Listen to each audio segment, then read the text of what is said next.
What is up, guys, and welcome back to the Sweat It Out podcast. Today we have a very special guest, and I'm very excited about this one. I know Bryan is too. But first of all, I want to say he is a dad, a husband, entrepreneur, owns 1.5 plus million square feet of self-storage, developer, operator, owner, CEO of Cedar Creek Wealth. Guys, please help us welcome the one and only AJ Osborne. What's up, brother? Thanks, man. Appreciate it. Of course, man. No, we are...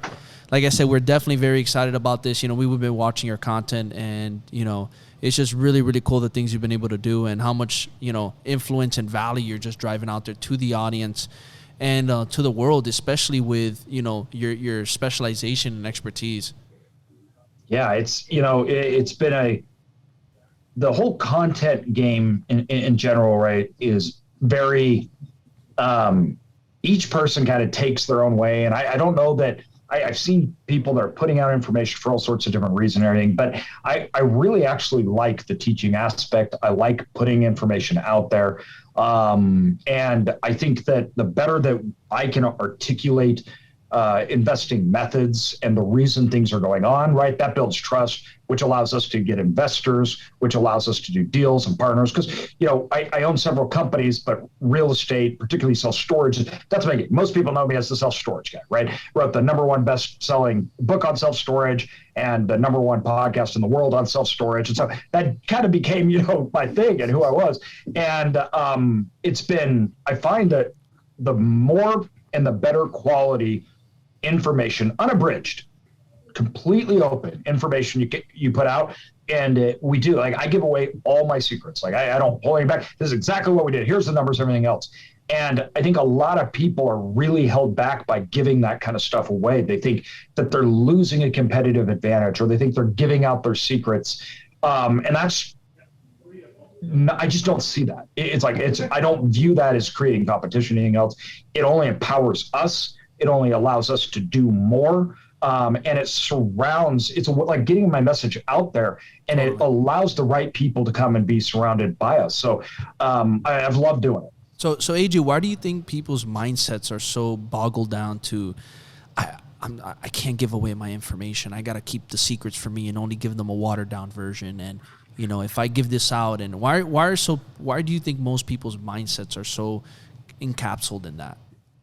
So I think it can be a few reasons. Generally speaking, what we find in real estate, it's usually all a hook to do something else, right?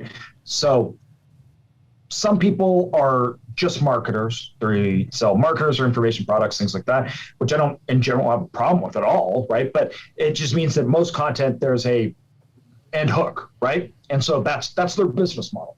So there's those business models, right? So it's like I have to give the value proposition and packaged in a way that is consumable, and I charge for it, and it's the information leads to it, but it doesn't deliver it. Then you have other people that it's more like it's more of a much more limited mindset, where it's like, if I tell anybody, I wouldn't even package it up and sell it, because that's going to make my business worse, right? That's going to create competition, and then I won't have an edge. And I learned something a long time ago, and that's that you're not nearly as smart as you think you are. So just because you're doing it doesn't mean you're the only one that's doing it. There's lots of other people that are doing it. You are not a special little snowflake that nobody else knows about, or that for some reason you're so unique in a business model or strategy that you're the only one that has it. So somebody else is going to share it. Other people are going to know about it. We're in an information age. Are you the one that is delivering that information and creating value for others, therefore in return getting value? Or are you hiding away and mad that other people are telling about your secrets? They're not your secrets. So that's the first problem, right? And the idea then too, that somehow more information being out there is inherently hurting you or your business model. For me, I think that's also a fear of that I can't compete, right? Which I can give all my information out for free because I've been doing this for 15 years. I've failed. I've screwed up. We went through Great Recession, COVID, I lost money. We built teams. I had 50 employees, right? Competition's always going to be there, right? It's not going to leave. And I'm not worried that somebody competing with me is going to inherently hurt my value proposition or business model. There's thousands of assets across the United States, literally over 50 plus thousand just in the type that I'm doing, right? I am trying to acquire 20 next year, right? I'm taking less than 1% of trying to even the industry, of which the vast majority of the assets out there are good for other people. They're not even good for me. I don't even want them. Even if I can buy them, I don't want them. So it's like the more that I get out, it's actually returns the type of assets, the type of business model I'm doing and acquire. It brings it to me in ways that the other guy that's being quiet, he's not even seeing those opportunities. So it actually enhances my ability to perform, capitalize on opportunity. And the guys that aren't out there, that aren't sharing anything, it does the opposite for them. They think it's making them better when it's actually shutting them down. And I think a lot of people are now waking up to that. Oh, definitely. And I do have to say this because I've consumed your content. You are probably the thought leader when it comes to storages and that asset class particularly. And I love how you shed light into a space that really isn't that sexy and hot when you're talking about multifamily, single family, flipping, apartment buildings. What got you, and I know a little bit of your story of how you started out with your family and everything. How did you get into this? What made you, what was the light bulb that said, hey, you know what? I want to get into self-storage units? You know, it's funny. We also hold the largest private convention in self-storage. I opened it up for our convention, and I was like, that, it's on everything for me. I tell this story because I think it's so funny, and I think it's really important that people have they have context to ideas, particularly if you're looking at somebody for information value. You have context to why they're talking about what they're talking about, where it comes from, right? And that you're getting a real picture. Because when I was in my early 20s and I wanted to go out there and conquer the world, a lot of people that I may have been trying to emulate or trying to do things, I had no context how they got there, right? And so it also made it very confusing about what I needed to do. And a lot of people think that after you're in a certain spot, that it's just like they just knew they were charging for it. That's never how it goes. Success is extraordinarily messy, and it's extraordinarily unknown. I had a very clear path on what my life was going to be, and it did not involve storage, because when I started out, I didn't know what a storage facility was. So it's like we got started. I started in sales. My dad was an insurance broker. He started an insurance brokerage firm. I started working for a competitor of his on the other side of the state. And he's like, you're not doing that. You got to come work for me. So I said, all right, which is great. Because for us, it doesn't matter because I get paid by clients, right? It's not like a job. I only get commissions. If I sell something, I sell something. If I don't, I don't, which I loved, because like that's how my dad brought himself out of poverty.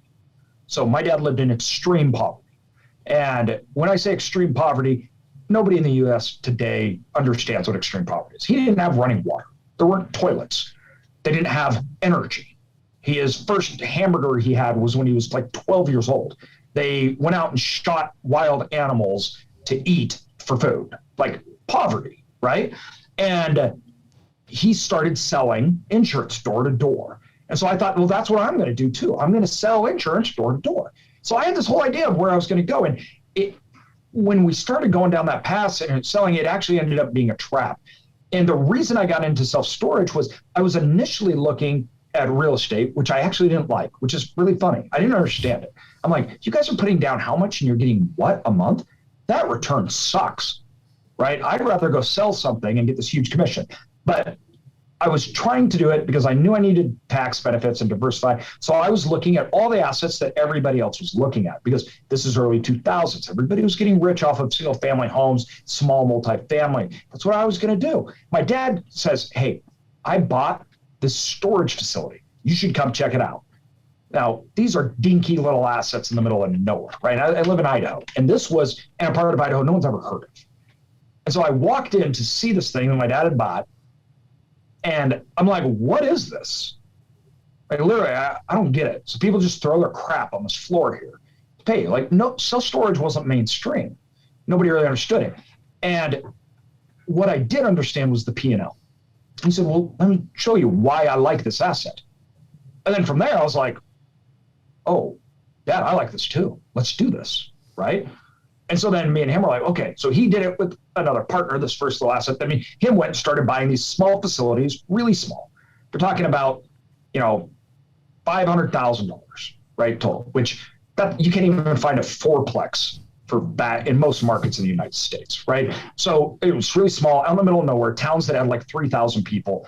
And we just started buying them up for two reasons solely. It was passive income, and it got us some depreciation because our sales income, we're out hawking sales, right? We're doing the salesman thing. And you're taxed at the highest level because that's comes through you as pure income.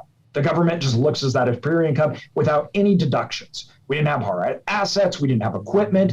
It was just the sweat off our brow. And so we got taxed at the highest rate. So got into storage out of necessity. Nobody was doing it, which meant we had higher cap rates. But more importantly, it was a business. And remember what I told you, I hated real estate. Because when I was first looking at it, because it didn't make sense to me, storage made sense to me because I go, there's a product, there's a market, we can sell this, we can actually build a brand, we can turn this into a business. So the idea was we can buy it from people that were doing a really crappy job, turn it around, and have this great, amazing cash flowing business where we could really, really up the returns. So we can go in there and improve those gross revenues and make a lot more money. Therefore, I justified it as it was worth my time. And so we started doing that when we sold insurance. So we kept doing insurance, running the two things side by side. And we built the crap out of that. We started flipping. We started doing, a lot of people know, not flipping, excuse me, know the BRRRR strategy. But essentially, we were buying, massively increasing revenue, putting systems in place, treating it like a business, like a franchise model, upping those revenues, refinancing all our money out plus profits, and going and doing it again. And we built this model that was just click, click, click, click. We just knew. And as we grew, we got better and better and better as systems repeated and repeated. The first ones didn't do anything. They didn't change our lives. Me nor my dad took any money out of our assets for years. But what we were creating, I knew would. And it did. I ended up becoming paralyzed from head to toe, and I was fired from my brokerage firm job. My boss flew in from Seattle and fired me while I was in the hospital. I'd been on life support for months, and so I lost my job. I had nothing, 4 kids, paralyzed now, and I spent however many months in the hospital, and then they sent me home paralyzed from the chest down, to be in a bed for who knows how long. And I spent the last 4+ years trying to recover from that. And I didn't obviously go back to the job or anything else like that. I just then started blowing up storage, bought a couple other companies, started a couple other companies. And I solely have focused on that for the last 4 or 5 years. Wow. What Talk about adversity. Oh, wow. That's powerful, so, yeah. man. That's powerful. And I think alone just, obviously starting from the point of your dad and then to the point of you experience what you experience and being able to continue on, it just shows you the true nature of entrepreneurship and the true scars and battles you have to go through as an entrepreneur to be able to reap the benefits down the road. Again, like you were saying, because I knew what was going to come out of this. I knew what was going to come out of this to then now be able to experience what you're experiencing now. And of course, there's always going to be more learning lessons. But for you, what was the biggest aha moment in your life or in a state in your business where you're like, this is the turning point. This is the breakthrough? It's very clear. I wish it wasn't. But the reason it was very clear is because I almost bankrupted myself and my family and everybody else. I was buying assets for depreciation, right? And we were doing that, which was good. But the business has yielded so much money that I wanted to go up and buy other brokerage firms. So I was buying other insurance sales brokerage firms, which had some salespeople, right? And you buy real estate on a cap rate. So it's these massive multiples. It's safe, but if you put $1 million in, right, you may make $100,000. let's just say, which is like a 10-year return when you're talking a flat out cash on cash. Now, it's way better than that. You get into it. But at the time, that's the basics of real estate, and especially in markets that either are hot and everything. Well, when I look at a business, I'm paying 3x. So that means I'm paying 3 times gross revenue. So if it made $100,000, I would pay $300,000, and it was paid off in 3 years, and then I made $100,000. So I'm like, this makes a lot more sense. So that makes a lot more money. I'm going to go do this. But I wanted to play like the big boys. I wanted to go into big markets.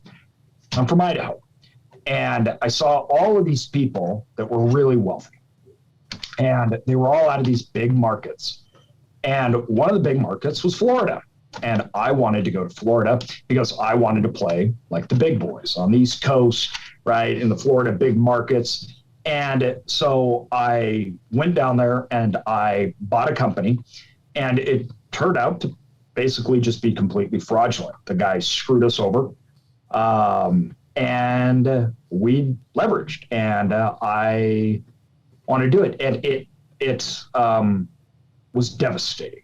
We lost it, lawsuits. It was bad. And I spent, I don't know, a year and a half of my life just in hell and fighting for survival. It's just one of those things where it's like, you can't stop what's coming. You're completely out of control, right? And you can't patch all the holes, and you're just going, I don't even know what to do.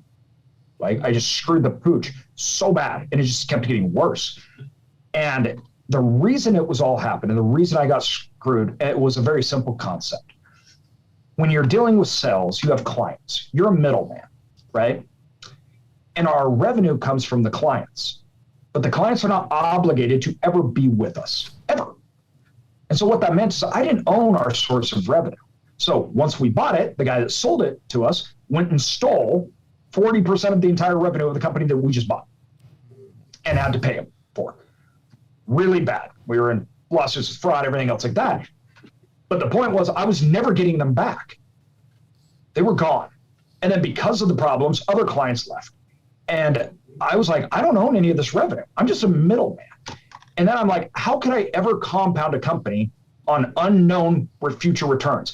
And returns, particularly that the revenue can leave so quickly. And I'm like, I can't grow this. I can't calculate this. This is unpredictable.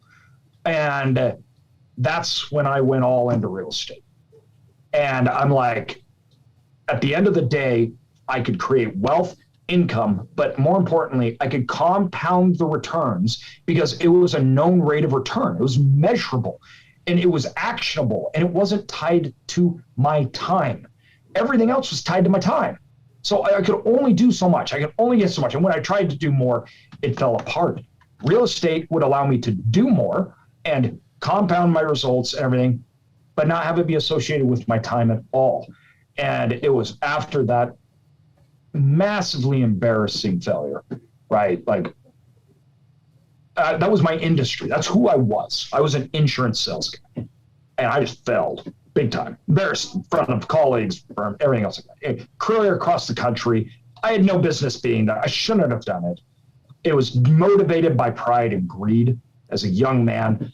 And yeah, I screwed up. And that pushed me into a business model that I thought was lasting and that we could really build from, which ended up saving my family's financial life. Because if we wouldn't have done that, we wouldn't have built it, because after that, 4 years later, I was paralyzed. So that story it's intense. That's an amazing journey that you went through, overcoming all those obstacles. And let me ask you this. So if somebody's trying to, I guess, follow your footsteps and they want to start, what would be, I guess, the best way to approach self-storage? Like, what is the view they have to know, or the framework they have to walk into when they start this business? Yeah, this is a fabulous question, because there's so many misconceptions around the asset type, right? And when you learn, and I've had product-based businesses, service-based businesses, different kinds of commercial assets, and tech companies that I own and have done. They all come with a whole variety of different economics, different reasons, different benefits, pros, cons, should you be getting into it or anything. One of the reasons I like self-storage is I believe that it provides the greatest access for normal people to get into commercial real estate.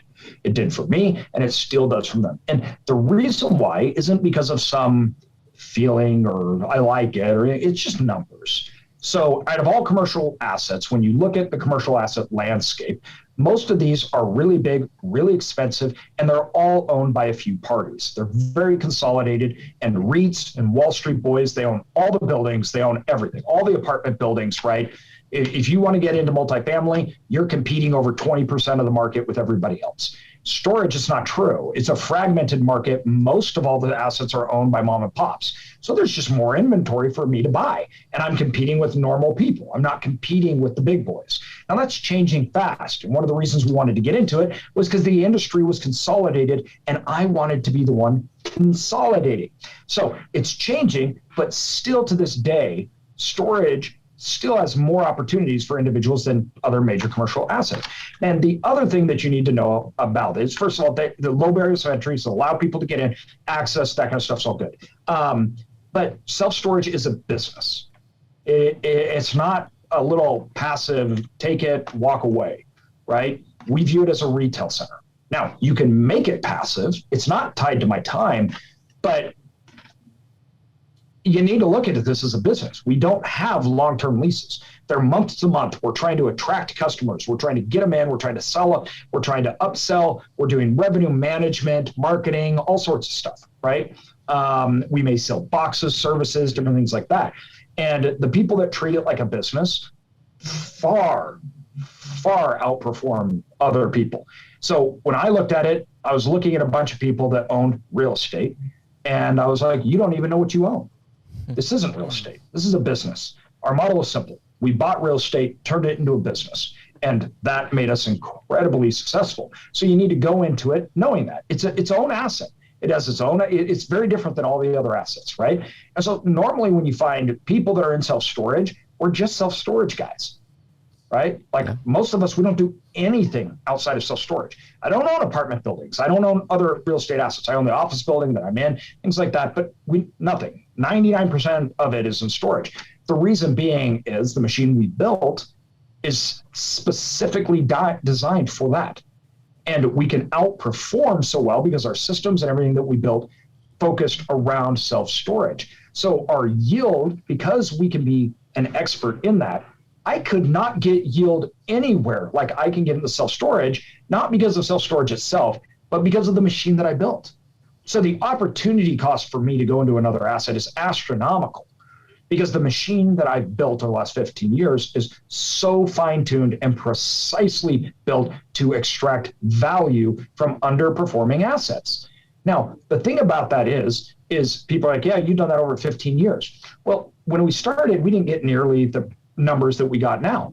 And all of these mom and pop people, right? Most of them, it's run like trash. When I say you need to buy it and treat it like a business, I'm saying, hey, collect bills, maybe make a website. Right? This is fundamental stuff.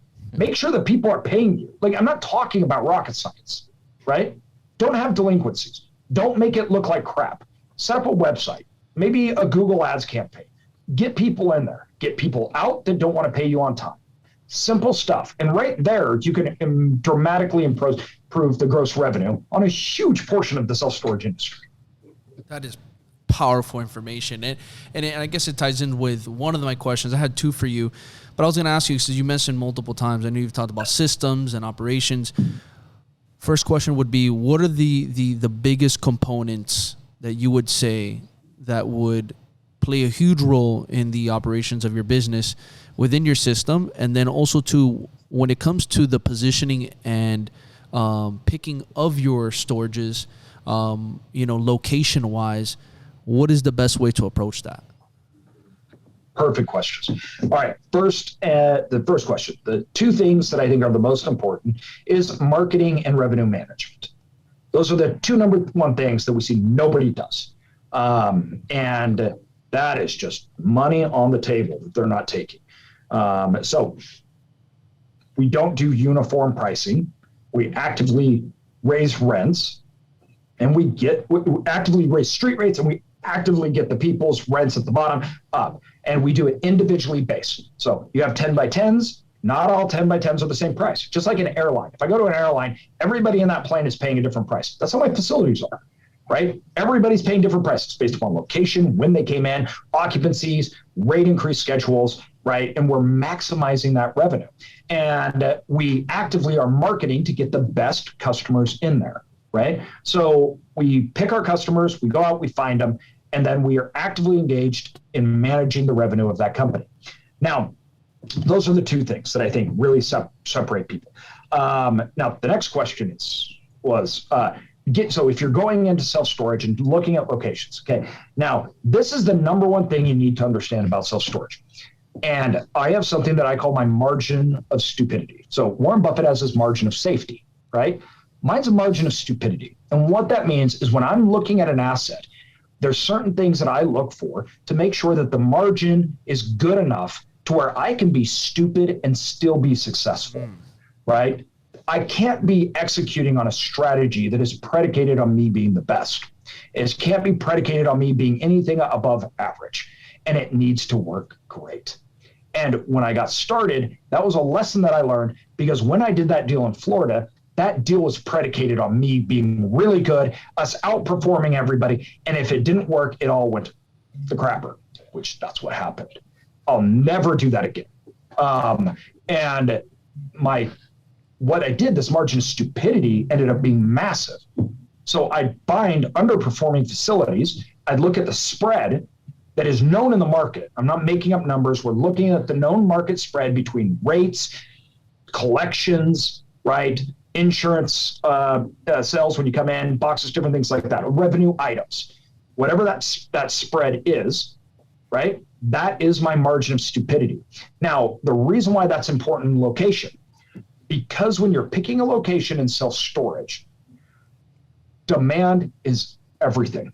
Demand makes you or breaks you. So when I say that I need to do a deal that I can be stupid and it still works out, that is predicated on the market being so good that it'll work out no matter what. Meaning, I can screw up. I could not do marketing. I could not do anything. I could not perform. And the market itself will make me successful.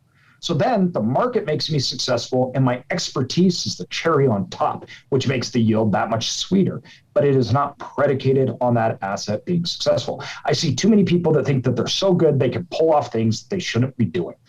And I think I should be so good that I won't try to do that. And then I just let the market make me successful. And everything we increase out of that, all that yield that we get, everything off the table, that's our payment for being great, right? But it's not predicated on it, so I can still be successful. Powerful. And demand is everything. If you pick the wrong spot, because you can be the best self-storage person in the world and in a bad market, and you'll fail. You can be the stupidest person in self-storage in the world and in a good market, and you'll succeed. So why even gamble with the other side where I have to be the best, right? So I go into markets that have super high demand, raising rents, low competition, where I can go in there and I know I'm good. I'm safe. Nothing's going to happen. Most people fail in self-storage because they go into bad markets. And markets in self-storage have low barrier of entries. They get overbuilt, and performance is not what they thought it would be. Then they end up overpaying in bad markets. And now it doesn't matter how smart they are, they can't recover from it. What's your criteria for a bad market? Okay, so there's two sides that we look at demand. So we look and measure total square footage on a market. So how much square footage is in there, right? Then we're looking at utilization of that amount. So square footage and demand don't directly correlate, even though lots of people try to think that it does. I've seen markets that have 6 square feet per capita that suck, the worst markets in the world. Then markets that have 20 square feet per capita, 3 times the amount, and they're awesome. Wow. And that really comes down to the utilization. Occupancies, rising rents, the demographics of that area, and how that's affecting the current assets that are coming in. And then it also is predicated on future.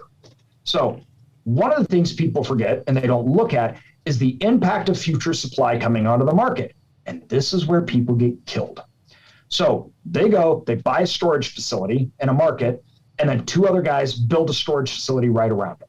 The 2 other guys destroyed the market, They oversupplied the market with units. Now, nothing that you do matters. You can't raise prices. You can't do anything. So when we look at the market, we say rates are rising. We have high occupancies, right? Everything's going good. It's a stabilized asset. It's got major visibility in an upcoming area. Like, oh, okay, all these things are great, right? Well, then I go and I look at all the permits issued, all the locations. I work with the cities. We try to make sure we find out and see every storage facility that the city's approved, where it's going, if it's being built around us. And then we look at what I call impact occupancy. Okay. Impact occupancy is occupancy that is coming in the future that will impact current assumptions, right? So the future occupancy impact overall is measured by existing with the occupancy coming on board. Let's say I'm in a market and there's 400,000 square feet of self-storage. There's 2 facilities that are being built in that market, each 100,000 square feet. The impact on that market is a 50% increase in supply. It doesn't matter what I do. I cannot tell you if that market can sustain that much increase in the supply. I don't care what market you're in. You don't know if it can. That is such a dramatic increase in supply. And this happens all the time in self-storage. So if I'm looking and I go to the city and they're like, yeah, we've approved those 2 storage facilities, I'm walking away from the deal. Now, that deal may work out great. The point is, I don't know. I can't measure that, right? So those are things that make us walk away. It could be in a great location, a great price, but I'm not going to walk into something that the market could be destroyed and then not perform for years, right? So the market has to make me. So we measure that impact of future demand or demand that's coming onto the market that has not been realized within the market for us to measure. Oh, that's amazing. Deep. Learning so much right now. It's insane. And it's these are the things that I feel like it's like, obviously through your experience, through your knowledge, through your growth, through your mistakes, you've learned to acquire these new, traits, lessons, and skill sets to be able to apply into, your systems and just definitely grab it, duplicate. What are some of the softwares now, some of the softwares that you guys use and tools that is part of this to make this successful, to keep the engine running, to keep everything on track? What are some of those tools? Because I know that's sometimes another thing that, as entrepreneurs, it's hard to find. What are these tools, these softwares that we need to use that are the most easiest, digestible, and efficient ones to keep our businesses running? Yeah, this is an important one because I think a lot of people get carried away. So there's lots of different ones, can do different things, and it comes down to a few main things that you look at. So let me break it up into 2 different parts, and I can talk about that. Okay, so we'll talk about the management and then the acquisition. Okay, so management, we use simple softwares like Basecamp.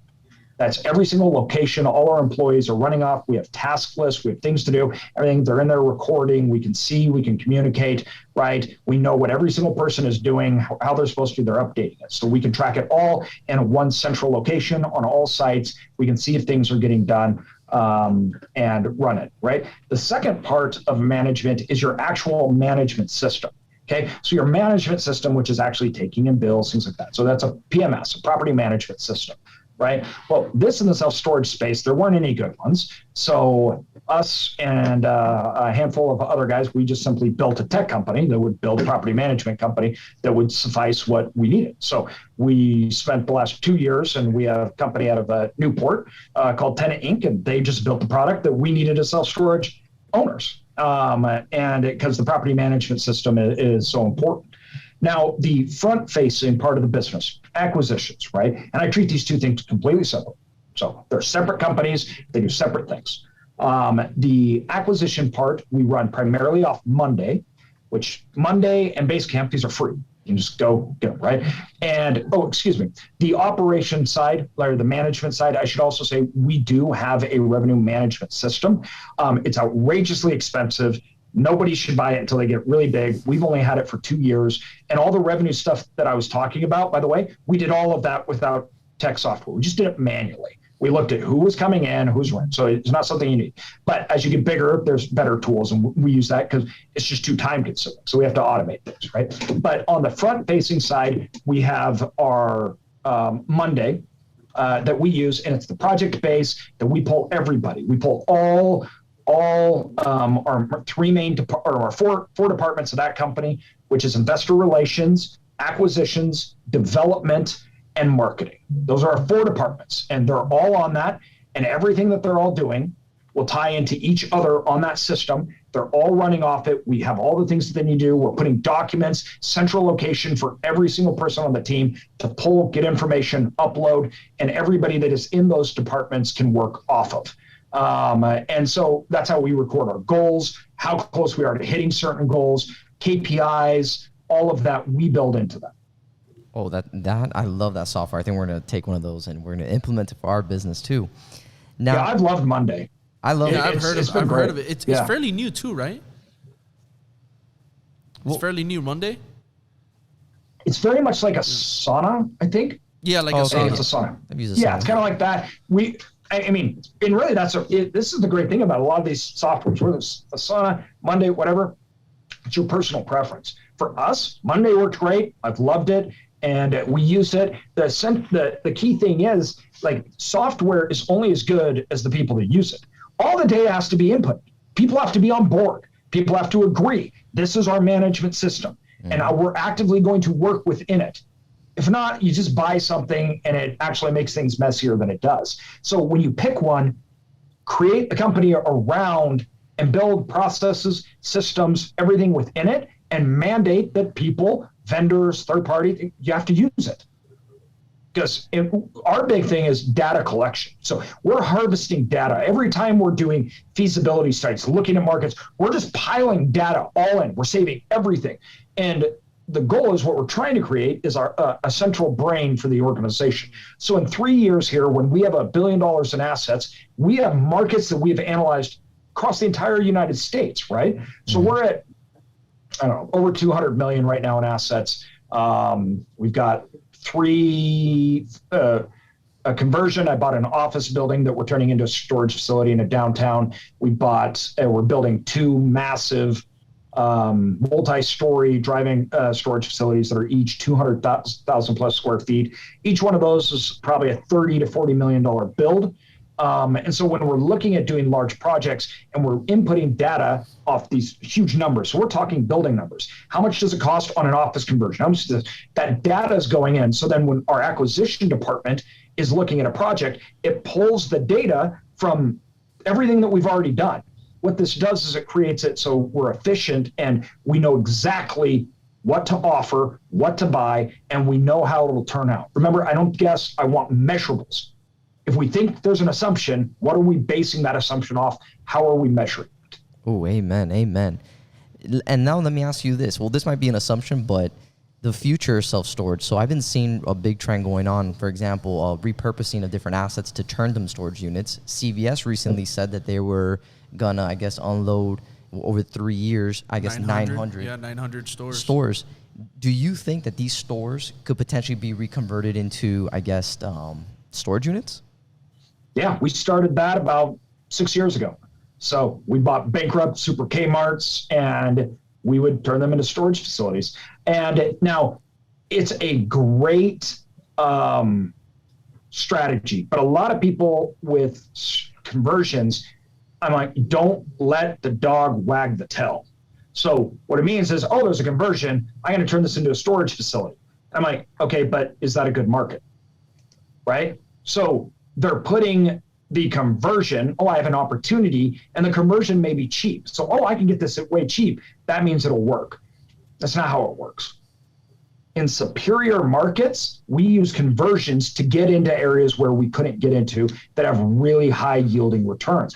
Often, it's not cheaper. It's more expensive to do conversions. So you got to understand that the benefit of conversions, though, is you get into great locations that maybe you couldn't have got into before. So, AJ, I want to also talk a little bit about something else I was seeing not too long ago, and something me and Bryan have been, seeing how, obviously interesting because of where things are going with everything online.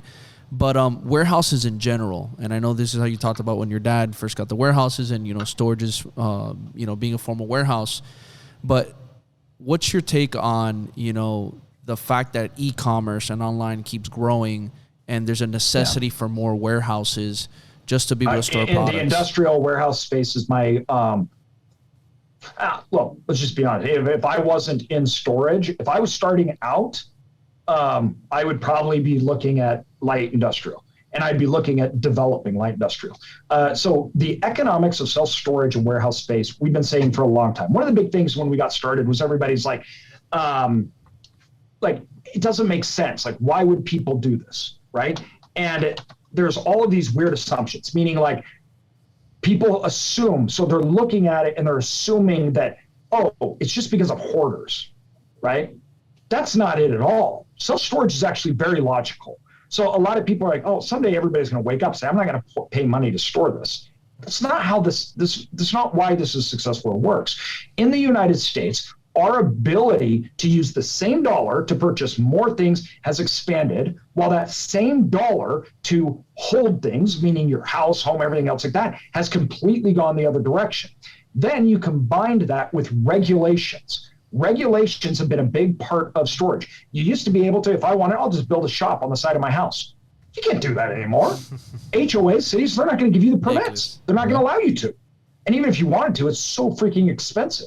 You can't put RVs out in your front yard. You can't have toys in your front yard. So the regulations have shut off everybody from doing stuff. So all of a sudden I can buy more because my dollar goes far. It's not that I'm hoarding. It's not that I'm any different than I was 50 years ago, right? It's just 50 years ago, I could put anything that I bought anywhere I wanted. And if I wanted to buy a toy, somebody had to make it for me, like out of their hands, and it cost a fortune. That stuff doesn't exist anymore in today's world. And then you have the decentralization of the workforce that happened through COVID. And this was happening, and we saw this with internet companies. And so we started trying to figure out last mile distribution, solving through warehouse storage. It's a big thing because we knew that I owned online companies and product companies. And it was like, all these people, they can work from anywhere. They can work from any house. And all this retail's moving to online. That means these people are going to need to be able to ship out, store products, launch products, take care of last mile, which creates a whole new thing. So you're shifting office space needs into warehouse needs. And that is a trend that is only going to continue. We don't see that ending anytime soon. And virtually every market in the entire United States is vastly undersupplied with warehouse light industrial space. It's probably the biggest need that we see today in all of real estate. I'm literally right now trying to develop out a huge thing because the demand is so high and it's not going away. And it's been one of the product types that has been severely underbuilt. Nobody was building it. Nobody was putting infrastructure, and it's now caught up with us. What markets do you see the most opportunity?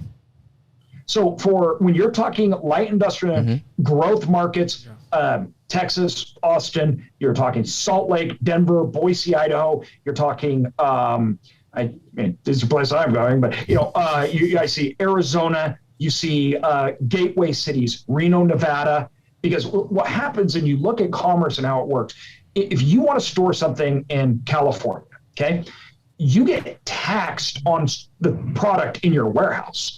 So what people do is they go right up to the edge of California, like in Reno, and every single company is putting all their distribution, holding things there because they don't have to get taxed on it.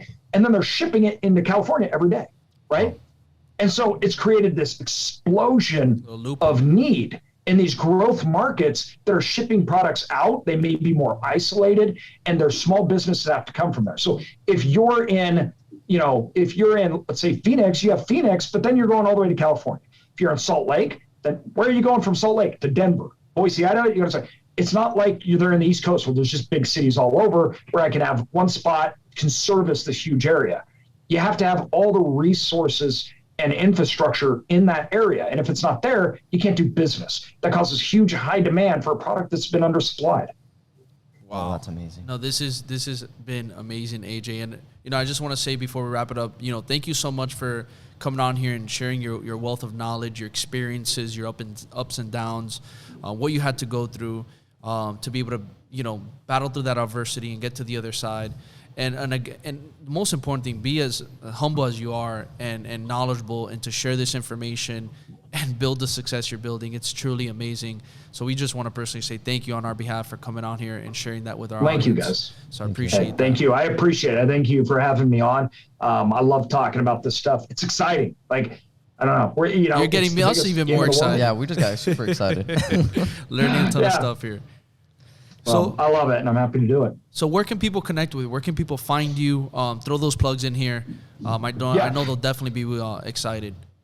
Yeah, Instagram, AJ Osborne. And if you're specifically self-storage, I own Self-Storage Income. You go to the website, the podcast, YouTube, and once again, we just give all the information, everything that we're seeing out, podcast, YouTube, everything else. So AJ Osborne, Instagram, Self-Storage Income, videos, websites, everything else. Amazing. AJ, like we always like to finish it on the podcast, what's the number one biggest piece of advice you can leave off to all our listeners today in one single sentence? Build it for 10 years, not tomorrow. I love it. Build it for 10 years, not tomorrow. Long term, guys. You heard it. AJ, thank you so much again. We really appreciate you. Can't wait to connect with you in person. You let us know when you're down here in Miami. Will do. Appreciate it, guys. Thanks, AJ. Thank you, brother.